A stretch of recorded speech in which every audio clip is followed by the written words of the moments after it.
నమస్తే, welcome to our channel. నేను ప్రియాంకరావు. ప్రస్తుత వైఎస్ఆర్ కాంగ్రెస్ పార్టీ ప్రధాన కార్యదర్శిగా పనిచేస్తున్న సతీష్ రెడ్డి గారు గతంలో రాజారెడ్డి గారి మరణానికి సంబంధించి చేసిన కామెంట్స్ ఈ రోజు వైరల్ అవుతున్నాయి. సరే, అప్పుడు ఈ హత్య జరుగుతున్న సమయంలో ఇదే సతీష్ రెడ్డి గారు టీడీపీలో ఉన్నారు. టీడీపీ నుండి రాజశేఖర రెడ్డి గారికి పోటీగా 4-5 సార్లు ఆయన ఎలక్షన్లో నిలబడ్డారు. ఇలాంటి వ్యక్తి ఆ రోజు హత్య గురించి ఏం చెప్పారు?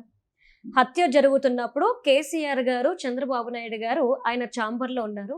నేను మరొకతను బయట ఉన్నాము. ఆయన కలవడానికి మాకు అపాయింట్మెంట్ ఉంది. మేము వెళ్ళేపాటికి ఫోన్ వచ్చింది, రాజారెడ్డి గారు చనిపోయారు అని. ఈ విషయం మొట్టమొదటగా చంద్రబాబు నాయుడు గారికి చెప్పింది నేనే. చెప్పినప్పుడు ఆయన ముఖం అంతా ఎర్రగా కందిపోయింది. ఆయన నన్ను మొదట అడిగిన ప్రశ్న, నీకిందులో ప్రమేయం ఉందా అని. నాకు ఎలాంటి సంబంధము లేదు, పార్థసారథి గారు వర్సెస్ రాజారెడ్డి గారు ఆయన చెప్పడం. తర్వాత నీ మీదకి ఎక్కడ వస్తుందో మళ్ళీ నింద నీ మీద పడుతుంది, నువ్వు అండర్ గ్రౌండ్కి వెళ్ళు అని ఆయన చెప్పడం. ఆయన అండర్ గ్రౌండ్కి వెళ్ళడం. తర్వాత పార్థసారథి గారు ఈయన్ని సహాయం అడగడం. ఈయనకి ప్రొటెక్షన్ ఉంది కాబట్టి పార్థసారథి గారికి ఈయన ప్రొటెక్ట్ చేయడం, షెల్టర్ ఇవ్వడం అనేది జరిగింది. దీనికి చంద్రబాబు నాయుడు గారికి, అంటే ఈ హత్యకి చంద్రబాబు నాయుడు గారికి ఎలాంటి సంబంధము లేదు. సాక్ష్యం కేసీఆర్ గారే అని ఒక టీవీ ఛానల్కి ఆయన గతంలో ఇచ్చిన ఇంటర్వ్యూలో చాలా క్లియర్గా చెప్పారు. ఆ రోజు మరి ప్రెస్ మీట్ పెట్టి చంద్రబాబు నాయుడు గారు ఏం చెప్పారు? మా తాతను చంపించింది చంద్రబాబు నాయుడే అన్నారు. మరి తన పార్టీలో ప్రధాన కార్యదర్శిగా ఉన్న వ్యక్తే చెప్తున్నప్పుడు ఇప్పుడు జగన్మోహన్ రెడ్డి గారికి ఈ విషయం తెలీదా? ఎందుకు బురద జల్లుతున్నారు? ఇప్పుడు అనేకమైన ప్రశ్నలు ఉత్పన్నమవుతున్నాయి. దీని మీద డిస్కస్ చేద్దాం. మనతో పాటు ప్రముఖ పొలిటికల్ అనలిస్ట్ డివి శ్రీనివాస్ గారు ఉన్నారు. ఆయనతో మాట్లాడదాం. నమస్కారం సార్. నమస్తే. ఒక మరణం వల్ల ఎవరైతే అధికంగా లాభం పొందుతారో ఆల్మోస్ట్ వాళ్ళకి ప్రమేయం ఉందని అందరూ అంటారు. జగన్మోహన్ రెడ్డి గారి విషయానికి వచ్చేస్తే తండ్రిని చంపింది టీడీపీ వాళ్ళు అంటారు, తాతను చంపింది చంద్రబాబు నాయుడు గారు అంటారు. కానీ హత్య వల్ల లాభపడింది జగన్మోహన్ రెడ్డి గారు. ఈ హత్యతో సంబంధం ఉన్న వాళ్ళు ఆల్మోస్ట్ ఆయన దగ్గరే ఉన్నారు. మరి ఎవరి మీద నిందలు వేస్తారు? ఈ రోజు మరి సతీష్ రెడ్డి గారు చెప్పిన మాటల్ని మనం ఎలా చూడాలి? బ్లడ్ బుక్ అంతే, రెడ్ బుక్ కాదు. అంటే ఇప్పుడు వైఎస్ ఫ్యామిలీ అనే బ్లడ్ బుక్ ఇవాళ ప్రతి పేజీ రక్తసిక్తం. రాజారెడ్డి దగ్గర నుంచి, రాజశేఖర రెడ్డి దగ్గర నుంచి, లేకపోతే వివేకానంద రెడ్డి, ఇప్పుడు జగన్మోహన్ రెడ్డి. అసలు అతను జగన్ అనవసరంగా కెలికి కంపు చేసుకోవటమా? ఆ ప్రెస్ మీట్లో తాత గురించి చెప్పటం ఎందుకు? దాన్ని బట్టి ఇప్పుడు మొత్తం రాజారెడ్డి మీదే గత 5 రోజులుగా ఎంతమందిని చంపాడు, ఎంతమంది పీకలు కోసారు, ఎన్ని బాంబులు వేశారు, వడ్డాళ్లతో ఎంతమందిని నరికారు, మొత్తం అంతా చిలవల పలవలుగా ఇవాళ బయటకు వచ్చింది. రౌడీ షీట్ మీ తాత మీద ఓపెన్ అయి ఉందా లేదా? Rowdy sheet number 95, 1962లోనే. అంటే పార్థసారథి రెడ్డిని చంపాలని ఇతను చూశాడని పార్థసారథి రెడ్డే చెప్పాడు. ఏది, నేను చచ్చిపోయాను అనుకుని వెళ్ళిపోయారు, 26 కత్తిపోట్లు ఆ దేవుడే కాపాడాడు, నా అనుచరులు రాజారెడ్డిని చంపారు, ఎందుకంటే అతను బతుకుంటే నన్ను బతకనీయుడు, కానీ అందుకని నా బంధువులు అనుచరులు ఆయన చంపారని పార్థసారథి రెడ్డి చెప్తున్నాడు. ఇప్పుడు మీరన్నది ఈ వీడియో ఎవరైనా సతీష్ రెడ్డి, ప్రస్తుత వైఎస్ఆర్ కాంగ్రెస్ పార్టీ ప్రధాన కార్యదర్శి, జగన్ పంచన చేరి ఇప్పుడు మళ్ళా తెలుగుదేశం చంద్రబాబుని ఇక తూర్పార పడుతున్నాడా? ఇతని పైన దాడు జరిగింది, ఇతను చంపాలని చూశారు. ఇదే సతీష్ రెడ్డిని రాజారెడ్డి లేకపోతే అప్పటి రాజశేఖర రెడ్డి అనుచరులు చంపాలని చూశారు. చంపాలని చూసి ఇతను గన్మెన్ ఫైర్ ఓపెన్ చేశారమ్మా. Satish Reddy gunmen fire open చేస్తే రాజశేఖర రెడ్డి కేసు ఏమని పెట్టించాడో తెలుసా? సతీష్ రెడ్డి కాల్చేయడం పెట్టించాడు. ఇప్పుడు సతీష్ రెడ్డి జగన్మోహన్ రెడ్డి పంచం చేరాడు. సతీష్ రెడ్డి తుపాకీతో కాల్చి 2 చంపాడు అని కేసు పెట్టించింది తండ్రి. కొడుకు పార్టీలో సతీష్ రెడ్డి. గమ్మత్తేంటో చెప్పనా? శవంతో ఖాళీ బొటన వేలు ఉందా, వేలు ముద్రలు వేయించారు. అసలు వేలు ముద్రలు దేంతో వేయించుతారు చెప్పు? చెయ్యి బొటన వేల, ఖాళీ బొటన వేల, కానీ ఖాళీ బొటన వేలుతో వేయించారు. వేలు ముద్రలు బతికున్న వాళ్ళతో వేపిస్తారా, శవంతో వేపిస్తారా? బ్రతుకున్న వాళ్ళతో, శవంతో వేయించారు. ఆ కేసులో ఏది జ్యుడిషియల్ ఆఫీసర్ ఏది ఎవరు, కాంతిమతి, తర్వాత బయటకు వచ్చింది ఈ చరిత్ర అంతా. ఏది 10 ఏళ్ల తర్వాత కాంతిమతిని సస్పెండ్ చేశారు. అంటే వీళ్ళు ఎలాంటి వాళ్ళు అంటే పీకలు కోస్తారు, గొడ్డళ్లతో నరుకుతారు, శవంతో వేలిముద్రలు ఏపిస్తారు. మామూలు చరిత్ర. జగన్మోహన్ రెడ్డి ప్రెస్ మీట్ పెట్టడమేమో కానీ భూమన కరుణాకర్ రెడ్డి ఆర్టికల్ ఒకటి రాశాడు. మొన్న చూసావా, రాజారెడ్డి వర్ధంత్ అంట. ఆయన అవును. చనిపోయిన రోజు సాక్షిలో ఏమని రాశారు? చీకటి మింగిన సూర్యుడు అని రాశాడు. ఆయన చీకటి మింగిన సూర్యుడు కాదు, సూర్యుడినే మింగాలని చూసిన చీకటి అని చెప్పి బిగించేశారు వీళ్ళు. భూమన కరుణాకర్ రెడ్డి రాసిన ఆర్టికల్ నువ్వు చదవాలి, కంపల్సరీగా నువ్వు చదవాలి. ఎందుకంటే మృదుభాషి, గుండెలో తడి. రాజారెడ్డి మృదు భాష అంట, పంచకట్టు అంట, గుండెలో తడా అంటే గుండెలో పొడిచి రక్తపు తడా. అతను రాసింది చదివితే అంటే వీళ్ళిద్దరూ కలిసి జైల్ మేట్స్ అంట. ఓకే. ముషీరాబాద్ జైల్లో 16 ఏళ్ల వయసుకే భూమన కరుణాకర్ రెడ్డిని పెట్టారు.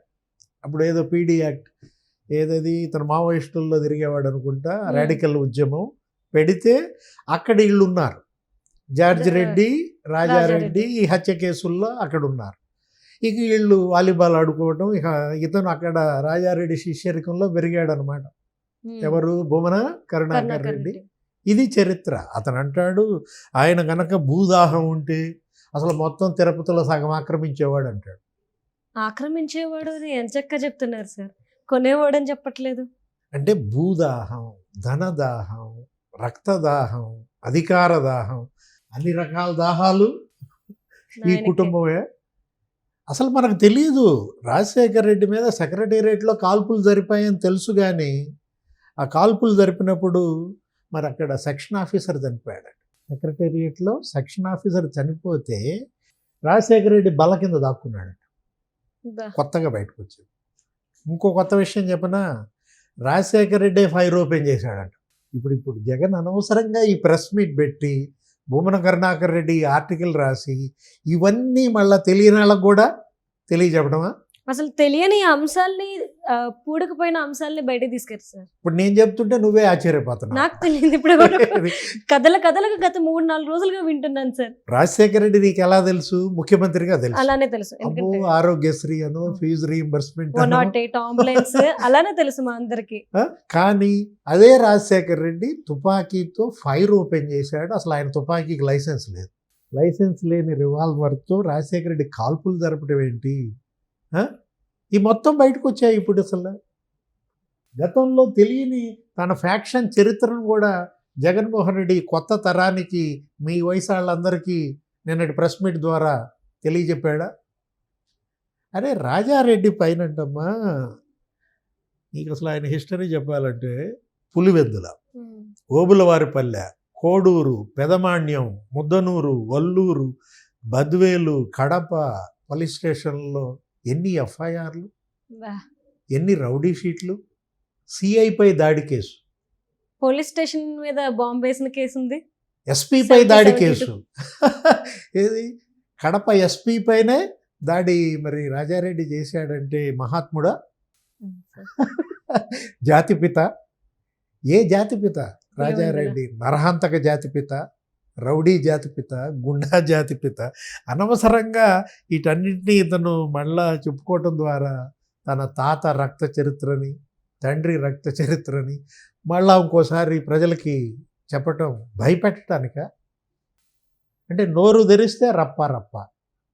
మనం చూసాక మొన్న కూడా ఏంటి తప్పేంటి అంటాడు, రప్ప రప్ప ఫ్లెక్సీలు పెడితే. Cinema dialogue. లేకపోతే గంగమ్మ జాతరలో పొట్టేళ్ల తరలు నరికినట్టు నరుకుతాము, పుష్ప డైలాగ్. Play cards. అసలు మొత్తం జగన్ ఎక్కడికి వెళ్తుంటే అక్కడ రప్ప రప్ప అని చెప్పి ప్లే కార్డులు, లేకపోతే వెల్కమ్ బ్యానర్లు. సార్ అంటే సార్ నాకు అర్థం కానిది ఏంటంటే జగన్మోహన్ రెడ్డి గారు ఇదంతా ఇలా నెగిటివ్ అవుతుందని తెలియక ఈ వ్యాఖ్యలు చేశారా, లేదు అంటే మా గత చరిత్ర తెలిస్తే పులివెందులు ఎలా అయితే మా కుటుంబ గుప్పెట్లో ఉందో ఈ రాష్ట్రం అంతా కూడా తన గుప్పెట్లోకి వస్తుంది చరిత్ర తెలుసుకొని అని చెప్పేసి ఈ కామెంట్స్ చేశారా? స్థానిక సంస్థల ఎన్నికలు వస్తున్నాయి, మళ్ళా రక్తపాతం సృష్టిస్తాము, మా తాతలనే నేను చేస్తాను అని బెదిరించటమా? జగన్మోహన్ రెడ్డి యొక్క ఉద్దేశం ఇవాళ ఏంటంటే ఈ చరిత్ర వల్ల మనకు కనపడుతుంది ఏంటి, దండుపాలెం 1, దండుపాలెం 2, దండుపాలెం 3 అని 3 సినిమాలు వచ్చాయి సీక్వెల్లా. వీళ్ళని చూసే తీశారా?